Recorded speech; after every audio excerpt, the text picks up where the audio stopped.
Alright guys, what's up? So we're talking about FLAK Fort and how you beat it. Thanks to Jaden, by the way, because I literally couldn't get into a custom game otherwise to start it, because that's how the system works. So, I'm going to talk about this from the perspective of like a damage-based character, from the perspective of a tank, and yeah, like any sort of supportive character, anything that can really deal damage at like mid to long range is going to fit into the attacker base stuff, right? So, first off, if you're a gym sniper, going here is really good. Anything that shows their head here, you can kill. Pushing up here gives you the same sort of sightlines, and you can absolutely roll what's ever there. Also, standing up on here is an option. This gives you some amazing sightlines if the enemy will let you get away with it. If you have a gym sniper and they don't, it's super, super powerful. So something anybody can do is swap over to gym sniper just for a single fight. Start off the first fight, walk up here, jump up here, boom, boom, boom, boom, boom, boom, boom, boom, right? Dead. Now, you don't really want to stay on that character too long because it's not too good, so yeah. They go X-Spong and swap. But if you're a character, like basically any other character, you're going to have like a couple, or like two real options. The first one is to come down here. You never want to walk across this. You never, ever, ever want to try and push across this. There's such open sight lines. You walk up here, then you're getting shot from there, and you just, it's terrible. Don't do it. So, you want to come from here. This is one option. People don't really do it a lot, but it's really useful. Rotating underneath here, and coming out from here. Boom, boom, boom. It can be really useful as a flanker route, so if you are a flanker, make sure you try and do something like this. Walk up behind, start dealing damage on them really good. Now, to be fair, there is a health pack here, but it does kind of close off your angles a little bit, so it's a little bit dangerous, but it's an option. So if you're pushing out through here like the other option, just walking out main, you have to keep in mind things are probably going to be above you. So if you are a Sazabi, you're going to want to do something like this, right? Tomahawk, and then fly up to here, land here, and start shooting them, right? Just dealing with them as much as you can before you have to drop. This is to get them off of the top of your players, and when you do this, if everyone's in team chat or you're gonna type, you're gonna do this, like I'm gonna jump them, and then you guys can push them. You jump up and then deal with them, and then that should give you a lot of your value. Right, that should get them off. So, otherwise, you're just stuck here shooting underneath them, rotating, so you really wanna try and deal with the high ground. If you are a damage person though, or like a non-mobile character, you're gonna wanna just kinda get over here as fast as possible, essentially. Try and poke them out, hug the wall as much as you can, rotate through here, and then you're kind of okay over here. Here you can stabilize, get a health pack, play the corner, and they usually will back up by this time. Because at this point then, you know, you can start like doing this sort of stuff and jumping up here and pressuring the enemy, and they'll back up. So from here, how do you break this choke point?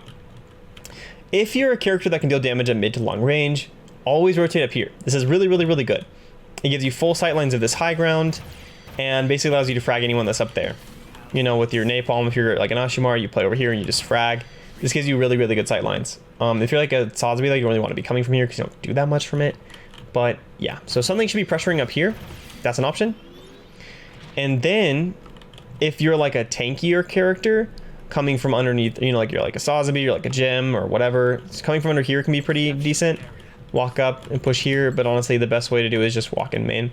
Walk in main, use this as cover, use the wall, pressure, pressure, pressure, pressure, pressure, pressure, pressure, pressure, and holding this sort of space. So from here, what is really good to do? Honestly, usually when you get in here, it's kind of just GG for the enemy, but what you want to do, well, it's GG if, like, it feels like it's GG usually because people intend to buy up there, but the way to take care of it is to get rid of this high ground.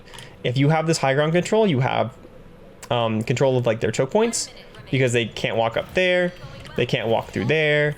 They can come down here, but this is a really bad choke for them to walk through because it gives like two doors they have to walk through where you can just spam them, like the rest of your team will be spamming them. So there's very good advantages for that. If, however, you are able to push this, captured. Yeah, then it gives you all the space, basically. Hold up here, pressure down here, watch this choke point. And if you're playing on defense, you basically just gotta do everything that I'm like saying, but like opposite, essentially. I think I'll make a full set of videos talking about how to defend it exactly too. So, yeah, this is really, really, really, really valuable. So from here, it gets pretty easy. Well, it actually gets kind of hard, to be honest, but actually it does get harder. Usually you're gonna wanna walk like, if you're like basically any character can just walk up through here. It's pretty safe. If you are playing a longer range character, coming over here can be valuable just because now you can pressure from this angle so that they're being pressured from here and here. Going on off angles and like ranked is really, really valuable. It lets you enable yourself to deal a lot of value and get a lot of consistent damage done on these sort of things. So it lets you pressure them from places they couldn't be pressured normally. So from here, same sort of thing. You're just going to want to play from here as like a tanky character and just pressure these angles. Pressure, pressure, pressure, pressure, pressure. Don't feed into them. When they walk into you, poke them, right? Then sometimes you can peek out here and poke a little bit, poke a little bit. Something I'll do with Sazabi a lot is I will jump over like this if I think that I can pressure the side. There's like no one back here. Jump back, use this corner, boom, boom, boom. Like a meta standing here, I kill it, boom, boom, kill something else. And this makes him freak out and lets my team walk through here. However, if you're playing like a damager, more damaging character, like decent range, like basically I'm comparing it to like Sazabi, because Sazabi can't like do anything from this sort of range.